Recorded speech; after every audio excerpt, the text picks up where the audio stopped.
पख्तूनख्वा के बाद पंजाब में भी सिटी हाउसिंग के नाम पर तारीखी फ्रॉड देखने में आया है। सिटी हाउसिंग सोसाइटी सियालकोट में शहरी अरबों रुपए से महरूम हो चुके हैं। एक के बाद एक फ्रॉड सामने आ रहे हैं। मासूम शहरियों को उनके अपने घर देने का ख्वाब दिखाकर अरबों रुपए के प्लॉट बेचे जाते हैं, फिर उनको उनके घरों के कागजात नहीं दिए जाते, जाली एनओसीज बनाई जाती हैं।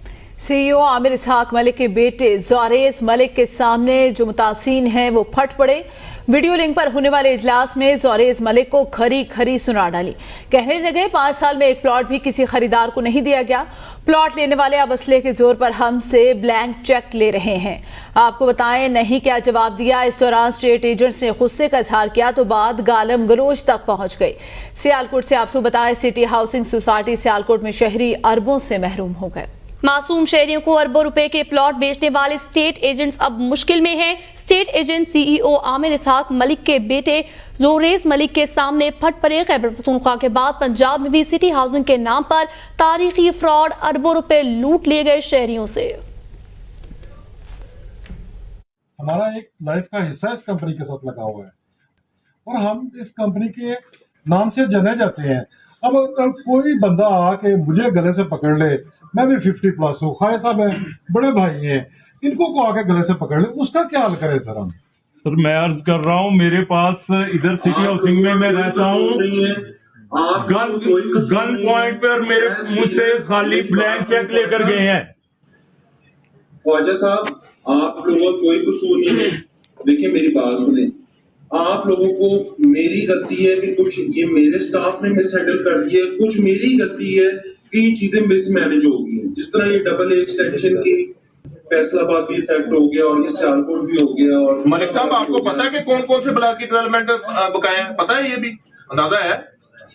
हाँ जी, सियालकोट में कौन कौन सा ब्लॉक 2 साल पहले आपने बेचा था, ये अंदाजा है आपको?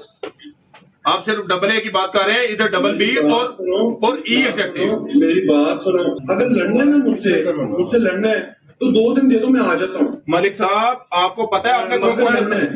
चलो सर उसमें आप आए और मेरे कस्टमर के साथ लड़े, मेरे साथ ना लड़े, मेरे कस्टमर के साथ लड़े। आज से जंग, ये बरत के बच्चे हो तो 2 दिन बाद आओ। सब उठ जाए। तीसरी दफा हमारे मैं अकेला तुम्हारे सामने आऊंगा और हम सुन रहे हैं बैठ के। और तुम 500 अपने ले आना सिक्योरिटी। चलो बैठो, आ जाओ, इसे वापस करें आज ही, नहीं तो फिर आ जाए 2 दिन बाद। आप वही से लहजे में बात कर रहे हैं कि मैं उधर आ जाता हूँ। हम तो चाह रहे हैं आप आ जाएं, हमारे मसले हल करें। आपको हमें ये बात बुरी लग रही है, हम किधर जाएं? जिनके गिरेबान, जिनके कान पे पिस्टल रख रहे हैं, हमने अपने जितने हमारी सकत है ना, वो पैसे देके उनसे प्लाट वापस लिए हैं। डबल बी आपने 3 साल बाद 6 साल लोगों से पैसे लेके वहां पे कमर्शियल डाल के आगे फेंक दिया, उनको कोई डेवलपमेंट नहीं है। हम किधर जाएं? ई वाले प्लाट जहां पे 190 का हमें आप लोगों ने दिया हुआ है, 130 में कोई नहीं ले रहा उसको, किधर जाएं? हमारी तो सारी इन्वेस्टमेंट डूबी हुई है। आपके जो यहाँ पे हैं रईस साहब है, कर्नल नदीम साहब है, वो तो बात ही नहीं सुनते। वो तो अंदर क्लाइंट को कहते हैं, उनके सामने हमें कहते हैं कि इनसे खरीदा हुआ है, इनसे पूछो। हमने दिए हुए हैं, सिटी हाउसिंग के प्लाट नहीं है वो। जब प्लाट डेवलप नहीं है, ऑन ग्राउंड नहीं है, किसी को पता नहीं है कि मेरा प्लाट, आज उसको पता चलता है कि मेरा प्लाट इधर है, 6 साल के बाद पता चलता है इधर तो प्लाट ही नहीं है, इधर तो कमर्शियल आ गए हैं और नक्शा चेंज कर देते हैं। ये लोग कार्नर प्लान लोगों के खत्म करके वहां पे नॉर्मल डाल देते हैं, कहते हैं हमने नहीं करना। इतना रफ बिहेवियर हमारे साथ यूज करते हैं। जी आपने गुफ्तगू सुनी। सियालकोट के अंदर जो है खैबर पख्तूनख्वा के बाद पंजाब में भी हाउसिंग सोसाइटीज़ के नाम पर तारीखी फ्रॉड सामने आ गया। हमारे ब्यूरो चीफ लाहौर उमर दराज गुंदल हमारे साथ मौजूद हैं। जी उमर, बताएगा पंजाब सरकार की नाक के नीचे आए रोज हम देखते हैं कि इस तरह की गैर कानूनी सोसाइटीज़ में जो मासूम शहरी हैं उनके अरबों रुपए ज़ाया हो रहे हैं। जी, एबीएन न्यूज ने ये मामला पहले खैबर पख्तूनख्वा में जो पेशावर में हो रहा था उसको हाईलाइट किया, लेकिन अब ये सूरत हाल पंजाब में भी कुछ ऐसी ही है।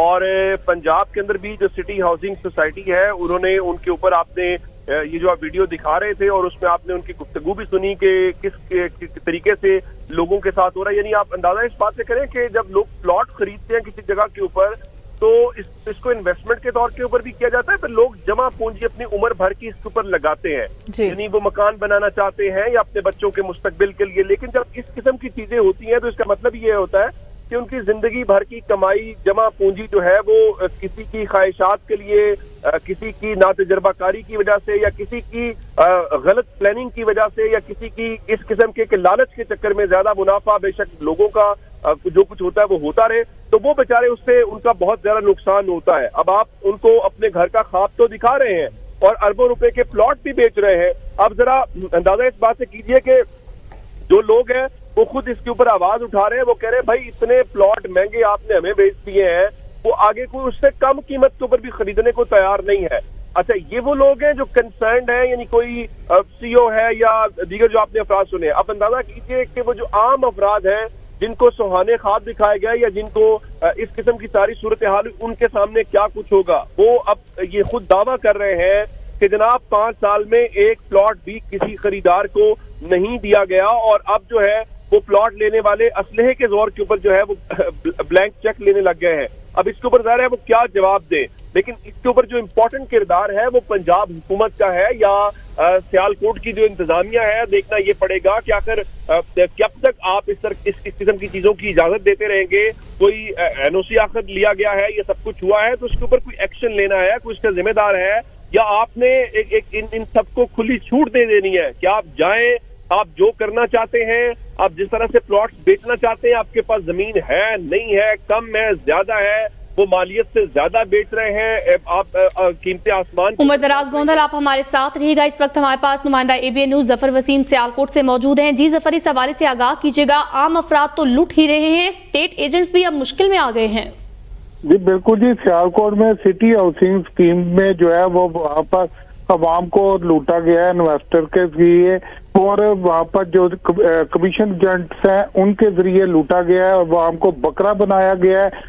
और यहाँ पर ये बात बताना चाहूंगा कि यहाँ पर सिटी हाउसिंग के पास ये नहीं कि जमीन नहीं, जमीन बहुत ज्यादा है, लेकिन इन्होंने लोगों के सरमाया इकट्ठा करके कहीं और इन्वेस्ट कर दिया और वहां से कमाई की है, और लोगों को गुज़िश्ता 2 साल से प्लाट नहीं दिए गए, जिसके बाद अब अवाम जो है वो एहतजाज पर मजबूर है। और जहां तक बात की जाए जिले इंतजामिया की और पंजाब हुकूमत की, तो वहां पर ये बात बताना चाहूंगा कि वो इस कदर मजबूर और बेबस हो चुके हैं इस के सामने, इस माफिया के सामने, सिटी हाउसिंग माफिया के सामने, कि यहाँ पर जमीन खोद गई और अरबों रुपए की मट्टी रेत इस कदर चोरी की गई कि जमीन का पानी और ऊपर का पानी एक हो चुका।